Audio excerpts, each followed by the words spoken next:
Hello guys, welcome back to my channel. তো আমি নিয়ে চলে এসেছি আবারও একটা নতুন ব্লগ।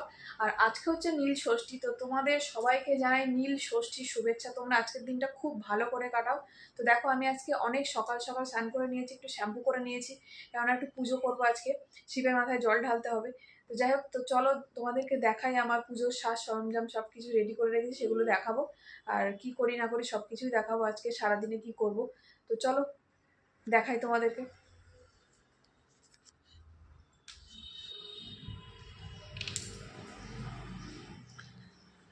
চলো দেখাই। এটা হচ্ছে আমাদের ঠাকুর ঘর বলতে পারো আর কি, এখানেই ঠাকুর থাকে।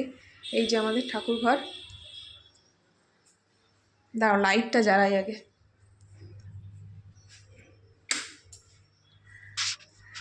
তো এই যে আমার মোটামুটি সব কিছু এখানে ফুল ফল দুধ সব কিছু রেডি করে রেখেছি।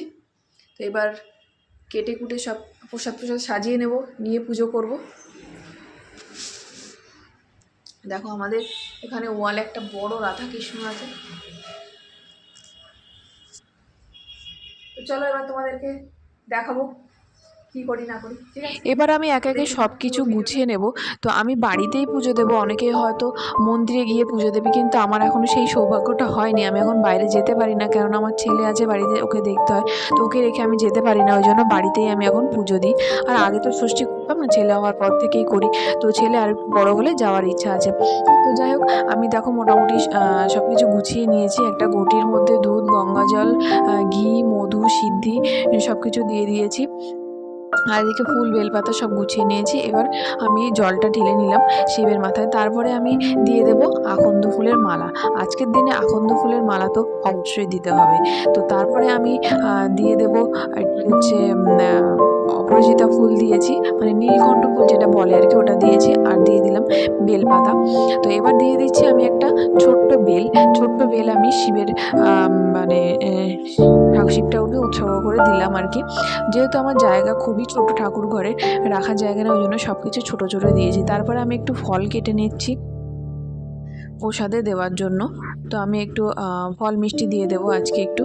তো তারপরে আমি দেব হচ্ছে ধূপ প্রদীপ জ্বালিয়ে দেব। আর যেহেতু এটা কালকের ভিডিও ছিল, কাল নীল ষষ্ঠী ছিল, ওদিনকে নীলের বাতি দিতে হয়। তো আমি একবারে বাতিও জ্বালিয়ে দেব। তো আমি কোথাও বাইরে গিয়ে দিতে পারবো না আর কি, তো ওই জন্য আমি ঘরেই বাতি জ্বালিয়ে দিয়েছি।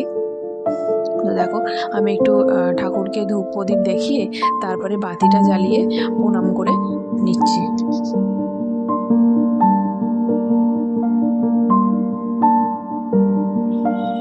তারপরে আমি একটু চরণামৃত খেয়ে উপোসটা ভাঙ।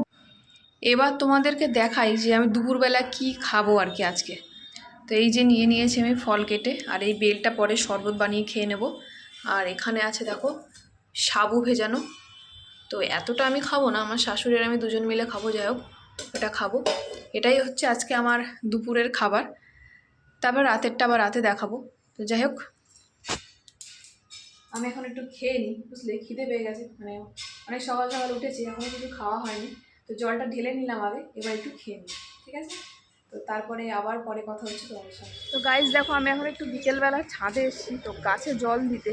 তো এসে দেখলাম যে এখানে অনেক পায়রা আর কাক ঘুরে বেড়াচ্ছে, তাই জন্য একটু খাবার দিয়ে দিলাম। তো দেখো ওদের অবস্থাটা দেখো, এই যে দেখো সব চলে এসছে এখানে। দেখো সব সারি সারি বসে আছে, আমাকে দেখে অনেকগুলো উড়েও গেছে। এই যে দেখো, আর এখানে একটু দিয়ে দিয়েছি জল। এত গরম, ওদেরও তো জল তেষ্টা পায় বলো। দেখলে তো কত পায়রা আর কাক চলে এসছে। এবার আমি একটু গাছে জল দিয়ে নিই, তারপর তোমাদের সঙ্গে আবার কথা হচ্ছে। তো দেখো গাইস, আমাদের রাতের খাবার বানানো শুরু হয়ে গেছে। আজকে রাতে হচ্ছে পরোটা। আজকে তো ভাত খেতে নেই, তো এই যে পরোটা আর কুমড়ো আলুর তরকারি, এটাই আজকে খাবো। তো যাই হোক, আজকের মতো ব্লগটা এখানেই শেষ করব। তোমরা সবাই ভালো থেকো, আর তোমাদের সবাইকে জানাই আগাম পয়লা বৈশাখের শুভেচ্ছা। Good night, tata.